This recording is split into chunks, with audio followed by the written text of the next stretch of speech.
It's time to make more money by giving better presentations. Your host, certified communications coach and 3-time distinguished Toastmaster Fred Haley and his expert guests share their professional advice and feedback to guide you to make more money by inspiring and motivating your audiences. Learn to overcome your nervousness and rambling, speak with confidence, connect with your audiences, and find more success. And now, it's time to make more money by giving better presentations.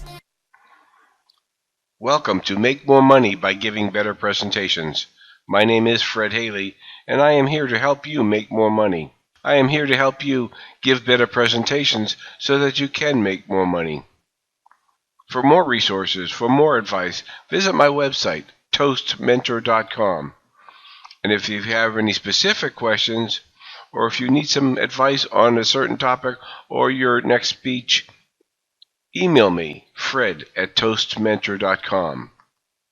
And don't forget to listen through the end of this podcast. I have a special offer for you to help you make more money.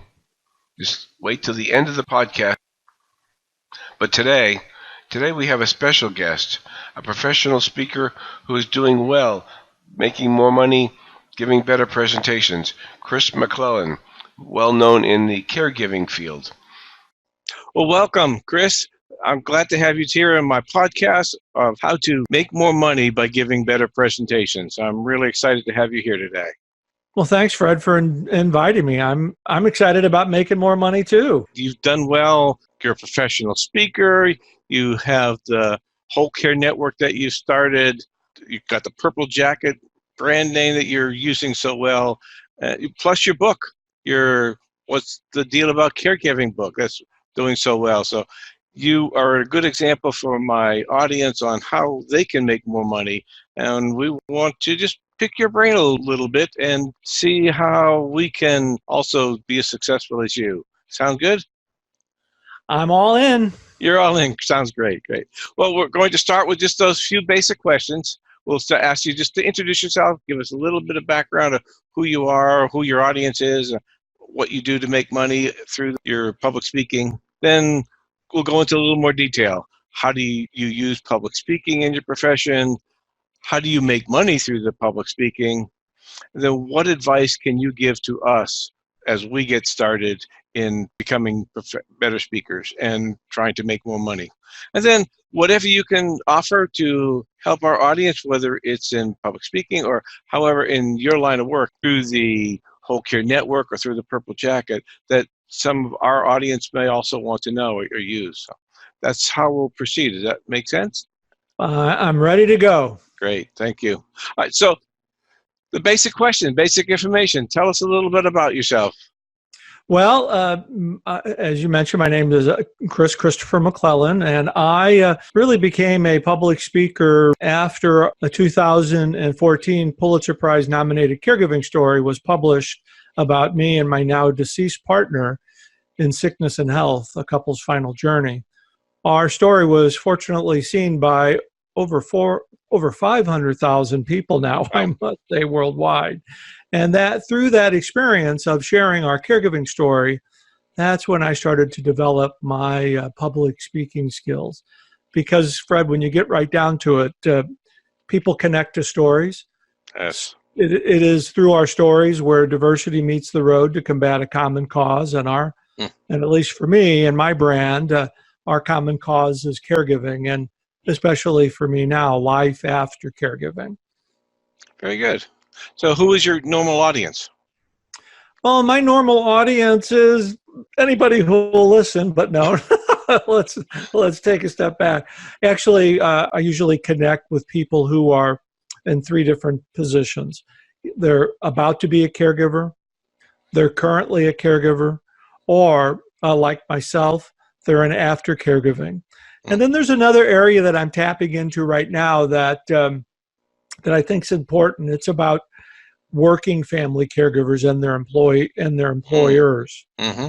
That's a very important topic that is often left unsaid, especially for caregivers who are trying to balance work and taking care of a loved one, and how to approach a supervisor, an employer. And Fred, the funny thing about that is when we have the ability to share our story and our experience, even with our employers, we're going to find out that in most cases, your supervisor or your employer, they're in a caregiving situation too. And all of a sudden, you've got a stronger relationship with that person just by sharing a little bit of your story. That's a very good point, and I know we'll get into that a little bit more, but you're right. When someone can tell a story, the audience listen to the story, they put themselves into that story the same way, and then it becomes much more real. Yeah, if I could digress just for a second. You think about the diversity in our culture.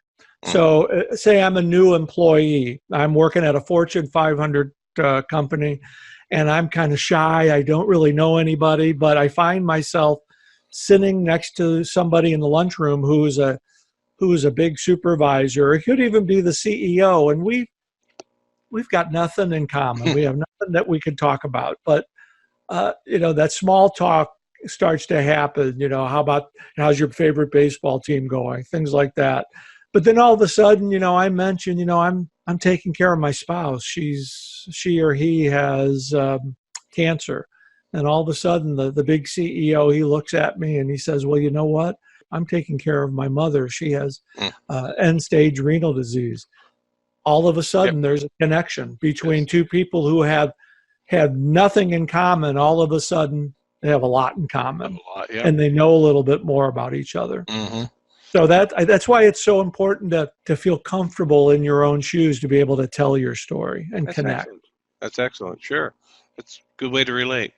So you started, you said in 2014, 2015 time? I think in a professional sense, yes. I'd had opportunities in the middle of my caregiving experience to talk and publicly and kind of hone my skills. And a lot of that practice really came on what you're doing today, Fred, is a podcasting. Oh. I kind of found my voice, no pun intended, through podcasting, and it allowed me to, I guess, feel a little bit more comfortable being out in public.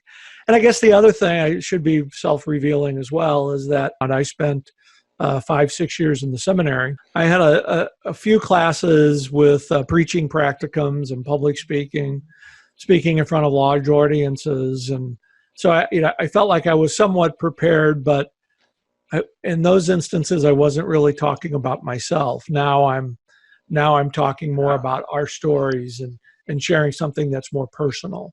That's a good way to follow up on this next question, which is, how has your skill in public speaking changed over time? And you talked about the seminary versus your sharing of your story.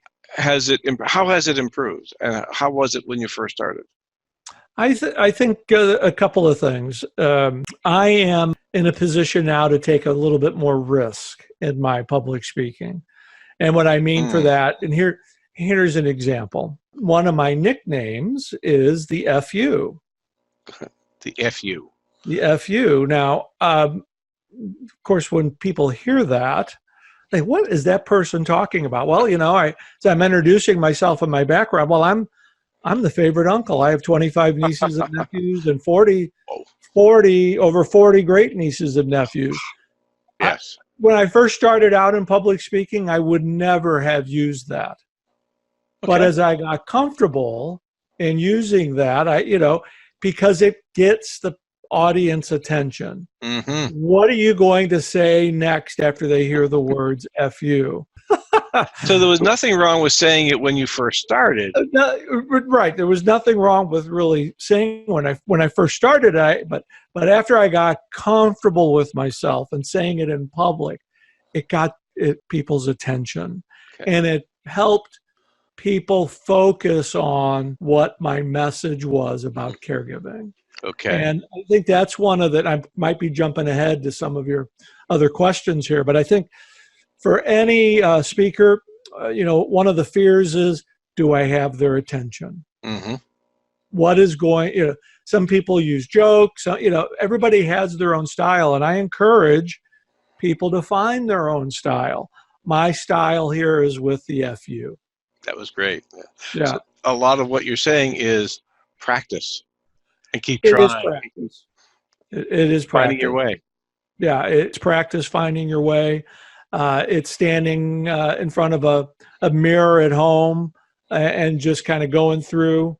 I wouldn't say memorize your important parts because you're going to know them, Mhm. but you have the confidence in knowing that you know your topic, and you don't have to you don't have to say it the same time every time you present. You just need to get the message the same each time you present. That's the only thing they'll remember, isn't it? That's the only thing they remember. And I think in here, going back to my seminary days, one of the things I learned in my preaching practicums within the seminary, and it has proven to be true throughout as long as I've been doing this, as you're doing readings from the lector, and there's a lot of big words in the Bible, and sometimes they got a lot of vowels at the same time. 3 vowels in a row really kind of make it confusing. But one of the professors in the seminary, he said to me, and it was so on target, and I bet you use this for your clients as well, Fred, is that just read through the word like you know it, because the people listening, they're not going to pick up. Some of them will pick up, but not most of them are not going to pick up that you've mispronounced the word. But they will pick up if you stumble through it and stop.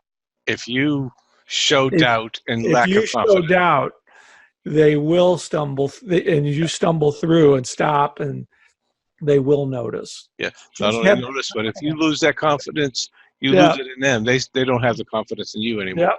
That's excellent. But I'd caution folks. It's the Philippians, not the Filipinos. I've heard that. I've heard that before in the seminary. So that's excellent. That's an excellent point. Very good. How about the message? How hard was it for you to come up with a clear message? I think the message really comes from your heart. Okay.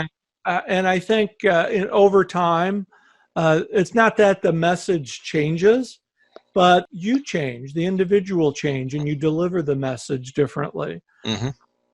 I'm more confident in delivering the message than I was when I first started out.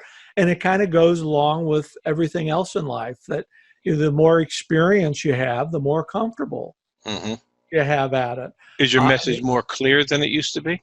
I hope so, but I have to let my audience decide that. I mean, I feel that it is. I feel like there's times when I have been asked to give a spontaneous talk that I can take a few minutes and say, okay, these are the important points that I want to make sure that I get out. How I get them out is to be determined when I stand in front of that microphone. Yes. And you know how I talk about a message that I suggest it be a fat message. Yes. You want people to feel, act, or think differently than they did before. Very much so. That tells them this is what you want to feel. This is how you should act. This is how you should think differently. And that's what they're going to remember. Very much so. That's excellent. Yeah, sure. Excellent. So we've talked about how you've improved on your public speaking and just by practicing and clarifying and then feeling confident and then finding those fun little ways of getting your audience's attention. So you're becoming a lot more confident and comfortable in presenting.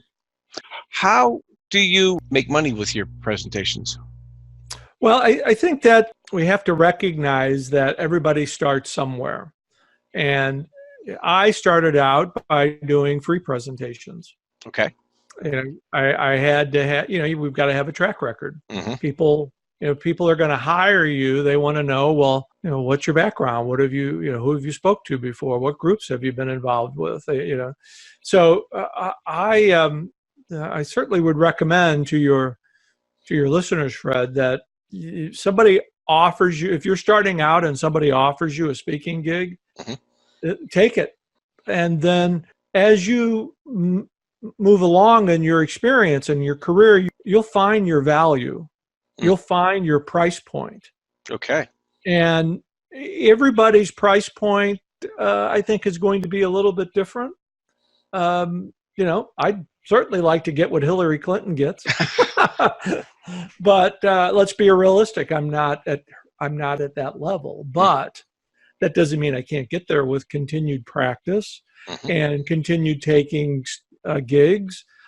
Taking all of a sudden, you do 5, 6, 7 free gigs, and somebody's calling you and they're wanting to pay you. And I know the question that I asked myself was, what is my value? Well, and I think that's we all have our price points, but I think in starting out, one of the things that I learned through folks like yourself and other people in the industry is you always kind of turn the question back to those folks who are trying to hire you. What's in your budget for speaking? Let's see how we might be able to work something out. Very good. One of the things I try to tell my audiences is to become a good speaker, to add value. You want to add value so that you can be valued.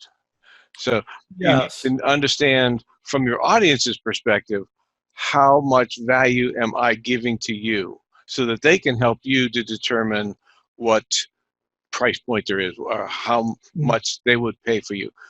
Right. You're going to not get more money by being a better speaker. You're going to get more money because you are a better speaker and you're giving more value. Then they're going to pay more, and more people are going to want to see and hear you. So exactly. What sort of experience have you had with that? Well, for me, it's through my own personal experience, and that's what I talk about the most because that's what connects people. It's the reality of life. But you've had an experience that was a tough experience, and going through that caregiving, then losing your partner.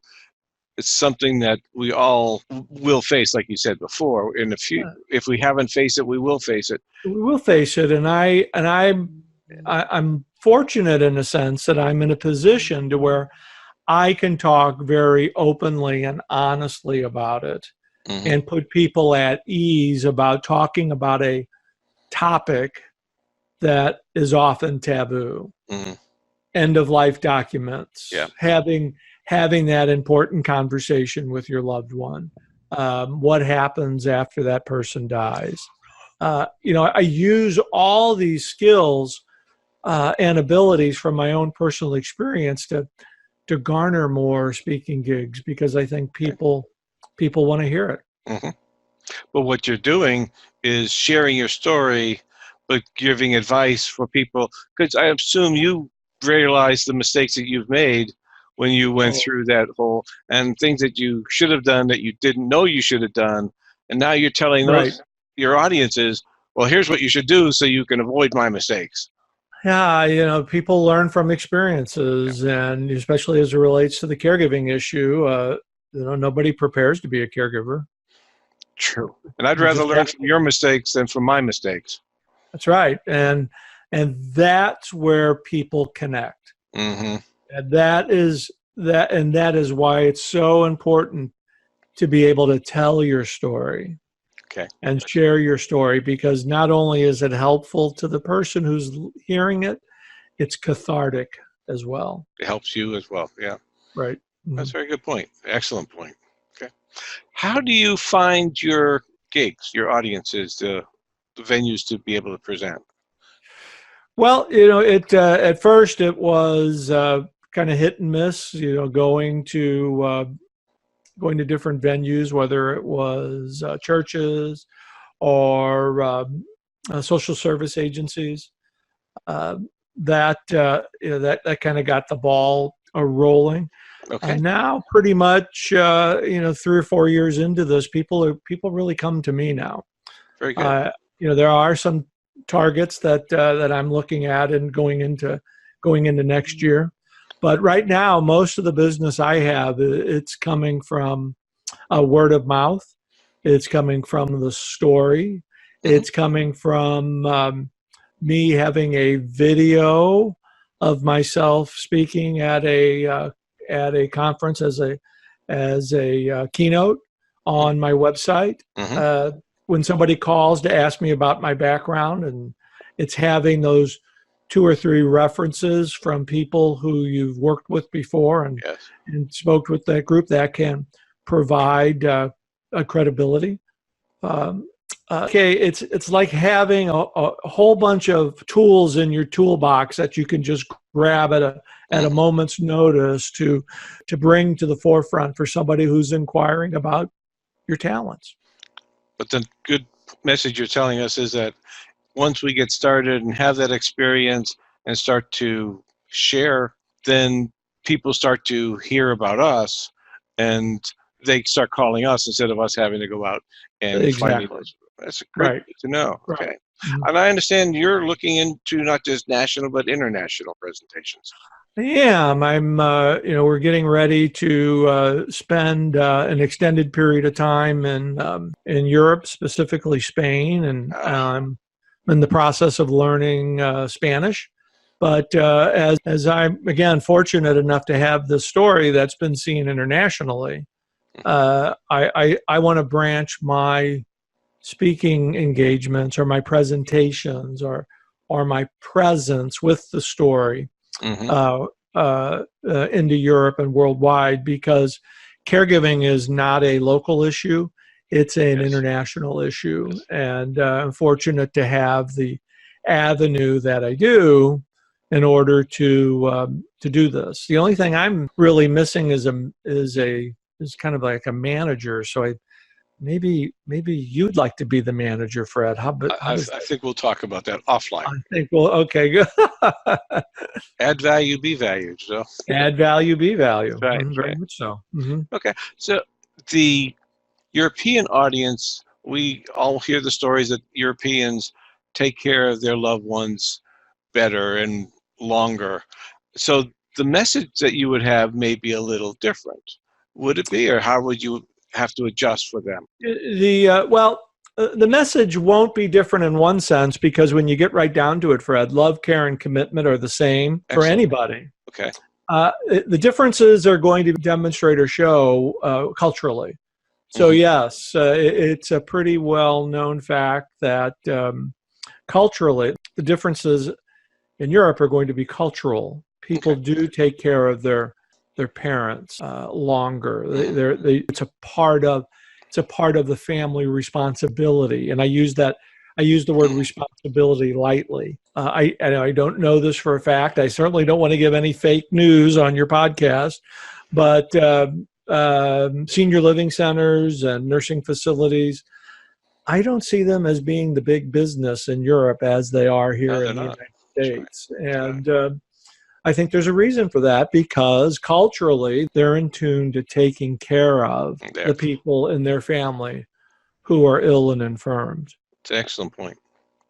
Getting back a little bit to what we talked about earlier about a message, your message of what to do, love, share, and commitment remains the same, and your details about how to do it will change by the audience, change by the audience. Business for employees, or United States versus Europe as far as how they handle it culturally. But how they the same. Yeah, and the great thing about that, Fred, when we have those open and honest discussions, what's the result of that? Okay. We know more about that person. We know more about that culture. I am so excited to make this transition over to Europe, to live in a different culture, to see what love, care, and commitment is about from a different perspective. Very good. Okay. There'll be similarities, but there'll also be some differences. I'll look forward to following up with you and finding out more and seeing how your presentation and everything changes with it. That'll be because I'll be aging gayfully. That's good. That's a little hint of the new brand that's coming out here. Excellent. You mentioned about getting people to call you. What else do you provide that makes money? Do you sell your book, I assume, and do you provide any sort of one-on-one counseling? You definitely have to have a number of different revenue streams. The book is one of the revenue streams. The Whole Care Network is one of the revenue streams. Our travel and tour agency is another one of the revenue streams, where we bring people together for cruises, and we do presentations on the cruises. That's one of the revenue streams. I'm looking to expand into being a product spokesperson. Very good. Yes. That's really the next area that I want to focus in, because as I've learned through my experience, this comment isn't meant to sound egotistical. It's just what I've realized about myself is that people trust what I have to say. Mm-hmm. And this is the feedback that I get from my presentations and being on podcasts like this, is that people are comfortable with me. Okay.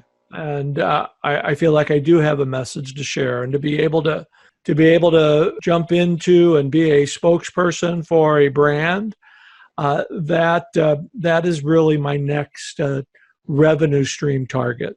Excellent. No specifics right now, but hinting at some future announcements again. Yes, hinting at some. I've got as they say, I've got a couple of irons in the fire. So figuratively, not literally irons. Right. Mm-hmm. Okay. Yeah. That sounds exciting. That's good for you. I'm happy for you. But it also gives our audiences, my audience, more thought on other ways that they could take advantage of what they do. Right. And I think, for me, I can only talk from my experience. You have to start somewhere. Mm-hmm. I lived in fear for a long time. But I think I've gotten beyond that fear, because I'm doing what I feel like I'm called to do, and where my talents lie. When did you realize that? Butterflies.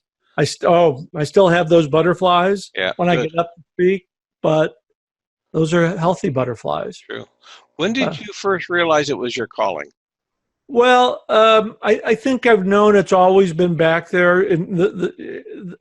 I'm going to relate an area in my life that I don't often talk about too much because it was so long ago. Okay. And I think you know this, but maybe you don't. I don't know. I bowled professionally for 3 years, and that was going back into the 80s, and I enjoyed it. I enjoyed being in front of the people. I enjoyed talking to people. I recognized then that I had a talent for this. It's taken me a long time to figure out where does that talent fit. It didn't fit in the seminary setting. I wasn't comfortable preaching. In my preaching practicum, I wasn't comfortable doing it. This isn't going to come out right, but you got to believe in what you're saying. Okay. Let me qualify that. Yes, you have to believe personally. I have to believe 100% in what I'm saying. Okay. Now that I have this personal experience in the caregiving, and I'm off and running with it. I'm going to go back to the bowling part. You said, now bowling, I just see somebody coming up and throwing a ball and hopefully knocking down all the pins. But you said that a lot of that was connecting with the audience who was behind you, cheering you on.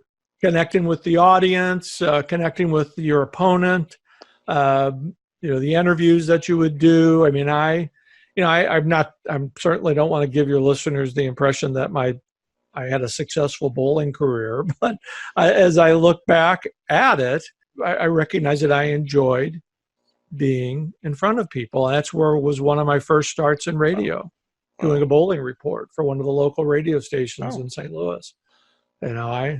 I've lived in fear for so long. I just wish I had gotten to 60s quicker because the fear has kind of gone away. And now I can looking at all these different areas that I could have done before that I allowed fear to interfere. Wow. That's very good. That's exciting. I appreciate that. So we're going to wrap up soon. I know you have other commitments, but I've got just 2 more questions. One, what advice would you give to my audiences who want to make more money by giving better presentations? I don't have the magic formula, but what I will say is if you have the desire and this is something that you want to do, go for it. Okay. Find that mentor, find your voice, you know in the back of your mind your message, and people want to hear your message. Mm-hmm. Find your message, and your audience will find you. Very good. I had heard before when you started to talk about finding your message, practicing, and telling your story, and sharing their story with your audience. Mhm. Okay. Yeah. Who are some of your mentors? Oh goodness, I think there's one, and I don't talk to him as much now as I used to, but a fellow by the name of Irvine Nugent. I knew him through my seminary days, and he was the most, and he's been the most impressive public speaker that I have ever sat in front of. And he has created quite the wonderful speaking business himself. Okay. And I look back at him, and if I could be half as good as him, Mm-hmm. then I know I would be successful. He would be one of my mentors. Well, I'm talking to one right now. You've been a big part of my career, and I appreciate that. But I think over and above that, it's watching people's styles, whether it's a TEDx talk or whether it's a clergy person at church or who a newscaster, watching their styles and ensuring that your style fits your personality, not somebody else's. That's an excellent suggestion. Yeah, we always start off trying to be like somebody else. That's right. And now, I'm me, a 62-year-old bald-headed guy with a white beard. Maybe if this gig doesn't work, at least I'll have a job every 6 weeks in November through December. That's what I was going to say. Yeah, just put on a little wig and a red suit, and you'll be happy. I need a red suit next. Well, that's your Christmas present. Very good. Very good. Good. Okay. Is there anything that you could share with your audience, with my audience, as far as how you could help them in the caregiving area? And I'm thinking of the whole care network and your book, but I want you to tell me some. Yeah, I just I suggest to your listeners, if they have any questions or they want to reach out to me directly, just visit thewholecarenetwork.com.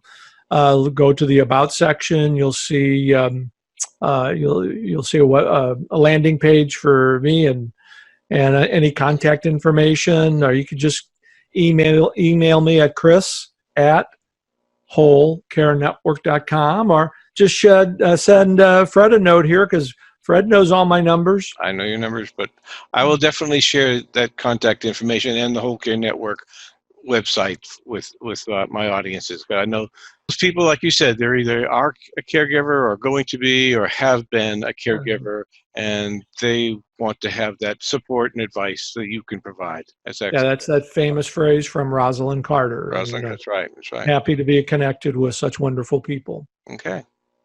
Well, Chris, I appreciate that. You've been a big help. It's really helpful to the audience, because they have been inspired by you, because they've got some good advice from you, some of the simple advice that we just don't think about. We don't know, but it's great to share with you. Thank you very much. Well, thank you, Fred, and continued success with your business and your new podcast. It's great to be.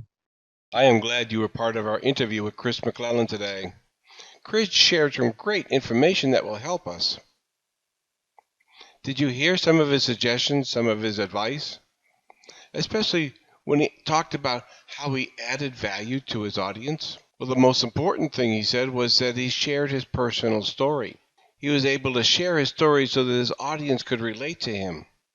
They would understand what he went through, which was similar to what they went through. He shared his mistakes so that others could avoid those mistakes. His audience is going through the same situation he went through, and he is helping them. And then he offers support, encouragement, and hope, because he has gone through it. How did Chris give better presentations? He said his presentations improved over time. Well, he talked about using his story and continuing to talk about it so that it became more comfortable to him.